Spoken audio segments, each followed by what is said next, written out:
Hi friends, 12th standard மாணவர்கள் இம்பார்ட்டண்ட்டாக ஞாபகம் வச்சுக்க வேண்டிய விஷயங்கள் என்ன அப்படின்னா, அப்கமிங் என்ட்ரன்ஸ் எக்ஸாமினேஷன். ஆல்ரெடி ஒரு என்ட்ரன்ஸ் எக்ஸாம் முடிஞ்சு போச்சுங்க, கிளாட்.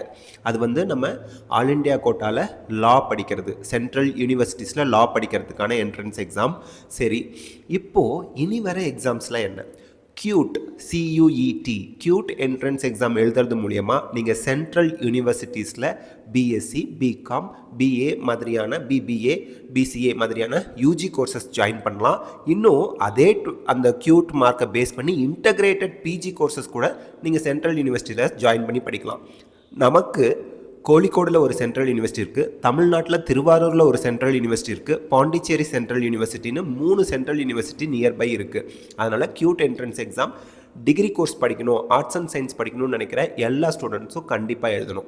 அக்ரி படிக்கிறதுக்கு கூட ஆல் இண்டியா கோட்டாவுக்கு ஐகார் என்ட்ரன்ஸ் எக்ஸாமை எடுத்துட்டாங்க. கியூட் என்ட்ரன்ஸ் எக்ஸாமை பேஸ் பண்ணி தான் அக்ரிகல்ச்சர் உங்களுக்கு ஆல் இண்டியா கோட்டாவில் சீட் அலோகேட் பண்ணுறாங்க. அப்போது சென்ட்ரல் யூனிவர்சிட்டியில் இருக்கக்கூடிய ஈவன் கோயம்புத்தூரில் இருக்கக்கூடிய அக்ரிகல்ச்சர் யூனிவர்சிட்டியில் கூட நீங்கள் அக்ரி படிக்கிறதுக்கு cute entrance exam physics, chemistry, biology சப்ஜெக்டை எடுத்து நீங்கள் என்ட்ரன்ஸ் எழுதி நல்ல மார்க் வாங்கினீங்கன்னா ஆல் இண்டியா கோட்டாவில் நீங்கள் போய் அக்ரி ஜாயின் பண்ணி படிக்கலாம். அதுக்கடுத்து நீட் எக்ஸாமுக்கு கால்ஃபார் வரும். MBBS, BDS, AYUSH courses and central இன்ஸ்டிடியூஷன்ஸில் இருக்கக்கூடிய பேராமெடிக்கல் கோர்சஸ்க்கெலாம் கண்டிப்பாக நீட் கம்பல்சரி. அதற்கடுத்து வந்து பார்த்திங்க அப்படின்னா ஜேஇஇ மெயின்ஸுக்கு செஷன் 1 முடிஞ்சிருச்சு. செஷன் 2க்கு மார்ச்சில் கால்ஃபார் வரும். அப்போ நம்ம அப்டேட் பண்ணுவோம். ஜேஇஇ அட்வான்ஸ்டுக்கு கால்ஃபார் வந்துருச்சு.